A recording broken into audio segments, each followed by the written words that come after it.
जय Hind. Hello guys, इस वक्त आपको बताने वाला हूँ हरियाणा स्टाफ सिलेक्शन कमीशन यानी कि HSSC CET group D online form 2023 के बारे में कि कैसे आपको यहाँ पर CET ग्रुप डी के लिए रजिस्ट्रेशन करना है। तो आप इस वीडियो को देखते रहिए, यहाँ पर आपको स्टेप बाय स्टेप पूरी जानकारी दी जाएगी जिससे कि आप इस फॉर्म को बिना किसी मिस्टेक के भर पाएंगे। तो चलिए शुरू करते हैं। गाइस में आपके सामने कुछ ऐसा इंटरफेस आ जाएगा। अब मैं आपको बता दूं, अगर आपने CET ग्रुप सी के लिए भी अप्लाई किया था तो आपका ऑलरेडी इसमें रजिस्ट्रेशन है, तो आप यहाँ पर ऑलरेडी रजिस्टर्ड के ऊपर आकर के सिलेक्ट कीजिए कि आप मोबाइल के माध्यम से या फिर रजिस्टर्ड आईडी के माध्यम से लॉगिन होना चाहते हैं, वो आप यहाँ पर सिलेक्ट कर लेंगे। बट अगर आप फ्रेशर है, आपने इसमें कोई भी रजिस्ट्रेशन करके नहीं रखा, तो आप यहाँ पर न्यू रजिस्ट्रेशन के ऊपर क्लिक करेंगे, फिर यहाँ पर अपना वो नंबर डालेंगे जो कि आप रजिस्टर करना चाहते हैं एंड इसके बाद सेंड OTP ऑन फोन इसके ऊपर क्लिक करेंगे। अब गाइस यहाँ पर आपका जो नंबर है वो रजिस्टर्ड हो जाएगा। अभी आप यहाँ पर क्या करेंगे, आप ऑलरेडी रजिस्टर्ड इसके ऊपर क्लिक करेंगे। अब आप यहाँ पर सिलेक्ट कीजिए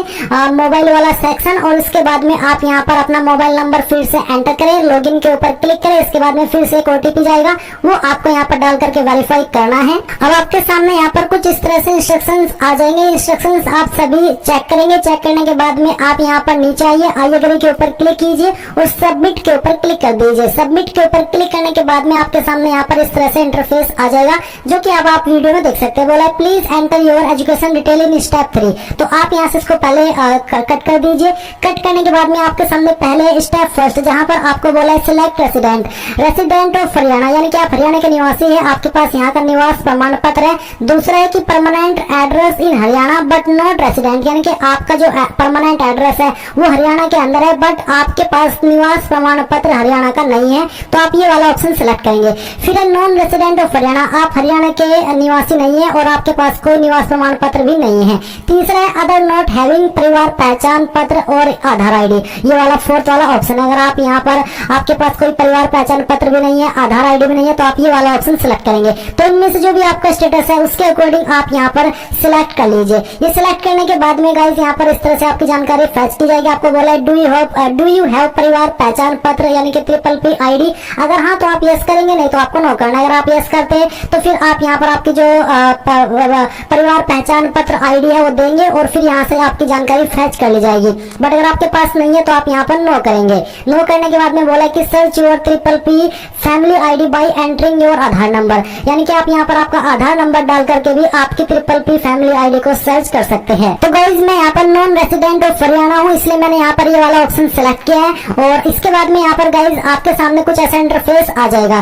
तो जो कैंडिडेट यहाँ पर हरियाणा के हैं उनकी जानकारी ऑटोमेटिकली फैच की जाएगी और जो नहीं है वो यहाँ पर इस तरह से अपनी जानकारी खुद से एंटर करेंगे। तो आपका यहाँ पर जो फादर नेम है वो आप एंटर करेंगे, आपकी मदर का नेम आपको एंटर करना है। डेट ऑफ बर्थ के ऊपर क्लिक करके आपको यहाँ पर कैलेंडर पर क्लिक करना है। फिर जो भी आपका ईयर है पहले आप वो सिलेक्ट कीजिए, इसके बाद में मंथ और फिर यहाँ से डेट, आपकी डेट ऑफ बर्थ आ जाएगी। जेंडर आपको अपना सिलेक्ट कर लेना है। नेशनलिटी के अंदर आप यहाँ पर इंडियन सिलेक्ट कर लेंगे। इसके बाद में गाइज आप यहाँ पर आई हैव केयरफुली रीड इसके ऊपर टिक करेंगे एंड टिक करने के बाद में आप यहाँ पर पहले जानकारी को सेव ड्राफ्ट कर लीजिए ताकि ये जानकारी आपके सेव हो जाए। और इसके बाद आप यहाँ पर क्लोज करने के बाद में आप देखेंगे कि आप यहाँ पर स्टेप 2 पर आ चुके हैं। तो स्टेप 2 पर यहाँ पर आपको कुछ और जानकारी देनी है, जैसे कि मैरिटल स्टेटस, तो आप बताइए मैरिड है या अनमैरिड, जो भी है वो आप यहाँ पर सिलेक्ट कर लेंगे। इसके बाद में ex serviceman detail, are you ex serviceman, अगर हाँ तो यस करें, नहीं तो आपको नो ही रहने देना है।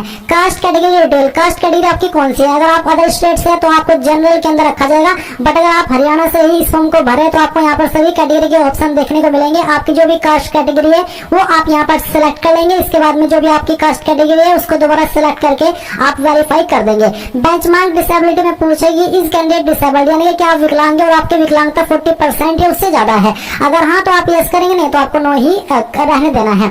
इसके बाद में यहाँ पर अगर आप यस करते हैं तो फिर आपको कैटेगरी बतानी कि आपकी विकलांग की कौन सी कैटेगरी है। विकलांग कैटेगरी सर्टिफिकेट जो है आपका वो आपको देना है। इश्यूइंग अथॉरिटी किस अथॉरिटी के द्वारा आपका सर्टिफिकेट इशू हुआ है वो आपको बताना होगा एंड डेट ऑफ इशू आपको देनी होगी। साथ ही अपलोड डिसेबिलिटी सर्टिफिकेट भी यहाँ पर आपको करना होगा। इसके बाद है एलिजिबल स्पोर्ट्स पर्सन, यानी कि sports graduation certificate as per department of sports and youth affairs instruction dated 25/5/2018 and 15/11/2018, अगर आप ये है तो आप यहाँ पर यस करेंगे, नहीं तो आपको नो करना है। इसके बाद एज डिटेल में आपकी जो एज है वो यहाँ पर आ जाएगी। इंटरेस्टेड जो कैटेगरी यहाँ पर ग्रुप डी दी गई है, अब आप फिर से यहाँ पर टिक करेंगे। इसके बाद में सेव ड्राफ्ट, यहाँ पर एड्रेस का सेक्शन आ चुका है। तो यहाँ पर कम्युनिकेशन डिटेल में पहले है आपका परमानेंट एड्रेस, यानी कि जो आपका स्थायी पता है वो आप यहाँ पर इस वाले सेक्शन में पूरा लिख देंगे आपकी किसी भी आईडी के अकॉर्डिंग। इसके बाद में आप यहाँ पर जो आपका पिन कोड है वो एंटर करेंगे एंड देन गाइज यहाँ पर नीचे डिस्ट्रिक्ट, तो जो भी आपकी डिस्ट्रिक्ट है वो आप यहाँ पर सिलेक्ट कर लेंगे। बेसिकली पहले आपको स्टेट सिलेक्ट करनी होगी, स्टेट सिलेक्ट करने के बाद ही आप यहाँ से आपकी जो डिस्ट्रिक्ट है वो सिलेक्ट कर पाएंगे। इसके बाद आप यहाँ पर आपकी ईमेल आईडी भी एंटर करेंगे एंड देन आप वेरीफाई ईमेल इसके ऊपर क्लिक करेंगे। साथ ही यहाँ पर दिए correspondence address same as permanent address, यानी कि अगर आपका परमानेंट और कोरस्पोंडेंस एड्रेस यानी कि प्रेजेंट एड्रेस सेम है तो आप यहाँ पर टिक कर देंगे। अगर सेम नहीं है दोनों एड्रेस तो आप इसको अनटिक रहने दें और अलग से अपना प्रेजेंट एड्रेस यहाँ पर फिल कर दें। तो गाइज यहाँ पर मैंने अपनी ईमेल आईडी वेरीफाई कर दी है, क्योंकि वेरीफाई ईमेल के ऊपर क्लिक करने के बाद में आपकी ईमेल आईडी के ऊपर एक ओटीपी गया होगा, वो ओटीपी यहाँ पर आप डालेंगे और इसको वेरीफाई कर देंगे। अब आती है ऐड एजुकेशन डिटेल, तो यहाँ पर गाइज आप इसके ऊपर क्लिक करेंगे ऐड एजुकेशन डिटेल पर। इसके ऊपर क्लिक करने के बाद में यहाँ पर आपके सामने कुछ इस तरह की विंडो आ जाएगी। अब आपसे एजुकेशन पूछा है, एजुकेशन में आप क्लास 10 सिलेक्ट कर लेंगे। रिजल्ट स्टेटस के ऊपर आप क्लिक करेंगे और यहाँ पर पास सिलेक्ट कर लेंगे। फिर है बोर्ड, आपने इनमें से किस बोर्ड के द्वारा आपकी 10वीं की है वो बोर्ड आप यहाँ पर सिलेक्ट कर लीजिए। जो भी आपका बोर्ड है इनमें से वही आपको सिलेक्ट करना होगा। ग्रेडिंग सिस्टम, किसके अंदर आपके यहाँ पर बेसिकली नंबर है, नॉन सीजीपीए या फिर सीजीपीए, तो नॉन सीजीपीए में सिलेक्ट कर लेता हूँ। फिर आता है डेट ऑन मार्कशीट, यानी कि आपकी मार्कशीट के ऊपर कौन सी डेट है। पहले आप यहाँ पर आपका डे एंटर करें, इसके बाद में जो आपका मंथ है वो आपको यहाँ पर बताना है और किस ईयर के अंदर आपने पास कर ली थी 10वीं वो आप यहाँ पर एंटर करेंगे। ये एंटर करने के बाद आपकी इस तरह से डेट आ जाएगी। मार्कशीट नंबर, जो आपकी मार्कशीट के ऊपर नंबर है वो आप यहाँ पर एंटर कर दीजिए। आपका 10वीं का रोल नंबर क्या था वो आप यहाँ पर एंटर कर दीजिए। ये एंटर करने के बाद में यहाँ पर है मार्क्स ऑब्टेन्ड, तो कितने नंबर आपको आए थे 10वीं के अंदर वो आप यहाँ पर एंटर करेंगे। कितने में से आए थे वो आप यहाँ पर टोटल मार्क्स के अंदर एंटर करेंगे। परसेंटेज यहाँ पर आपकी जो भी है इन मार्क्स के अकॉर्डिंग वो आप यहाँ पर डाल देंगे। फिर है upload class 10 certificate, only PDF file of maximum 500 KB, यानी कि जो फाइल आप अपलोड करेंगे उसका फॉर्मेट पीडीएफ का, साइज 500 KB से कम, और जो आप फाइल का नाम देंगे उसमें इनमें से कोई भी कैरेक्टर स्पेशल नहीं होना चाहिए, नहीं तो वो फाइल अपलोड नहीं हो पाएगी। तो आप चूज फाइल के ऊपर क्लिक कीजिए, जहां पर भी आपकी पीडीएफ फाइल है 10th की मार्कशीट की वो आप सिलेक्ट कीजिए और यहाँ से ओपन कर दीजिए एंड इसके बाद में सेव डिटेल के ऊपर क्लिक कीजिए। अब गाइज आप यहाँ पर देखेंगे जो आपकी क्वालिफिकेशन है वो यहाँ पर इस तरह से आ चुकी है। अब आप इसको व्यू के ऊपर क्लिक करके दोबारा से व्यू करना चाहे कर सकते हैं, नहीं तो अब आप यहाँ पर नीचे देखेंगे डिड यू पास या फिर studying Hindi Sanskrit in class 10th और अबव, यानी कि जो आपकी हिंदी है या फिर संस्कृत है वो आपने 10वीं के अंदर वन ऑफ सब्जेक्ट के रूप में पढ़ी है या फिर पढ़ रहे हैं। अगर हाँ तो आप यहाँ पर यस कर दीजिए। फिर आप यहाँ पर टिक करेंगे और इसके बाद में सेव ड्राफ्ट के ऊपर क्लिक कर दीजिए, तो ये जानकारी भी आपकी सेव हो जाएगी। अब आप इसको यहाँ से क्लोज कर देंगे। क्लोज करने के बाद में गाइज यहाँ पर अब आपके सामने जो सेक्शन आता है वो है आपका स्टेप 4 का। आपका फोटो किस तरह का होना चाहिए उसके इंस्ट्रक्शंस आपको दिए गए हैं। यहाँ पर दी बैकग्राउंड, यानी कि आपके फोटो का बैकग्राउंड प्लेन व्हाइट और या फिर ऑफ व्हाइट होना चाहिए। फोटो 3 महीने से पुराना नहीं होना चाहिए और फोटोग्राफ का जो साइज है वो भी यहाँ पर आपको दिया गया है। तो यहाँ पर गाइज आप सिलेक्ट फोटो टाइप के ऊपर क्लिक करके upload latest passport size photo ये सिलेक्ट कर लीजिए। इसके बाद में यहाँ पर जो आपकी फोटो की फाइल है वो आप चूज फाइल के ऊपर क्लिक करके सिलेक्ट करेंगे। आपके जहाँ पर भी फोटो फाइल है वो आप सिलेक्ट कर लीजिए एंड यहाँ से आप इसको ओपन करेंगे तो और आप यहाँ पर जैसे ही ऐड इमेज के ऊपर क्लिक करेंगे तो आपका फोटो इस तरह से यहाँ पर आ जाएगा। इसके बाद आप यहाँ पर गाइज जो आपका सिग्नेचर है वो भी आप अपलोड कर देंगे। अपलोड स्कैन सिग्नेचर ओनली ये फाइल सेलेक्ट करके फिर यहाँ पर फाइल सेलेक्ट करेंगे, ऐड इमेज के ऊपर क्लिक करेंगे तो आपकी फोटो एंड साइन इस तरह से यहाँ पर आ जाएगी।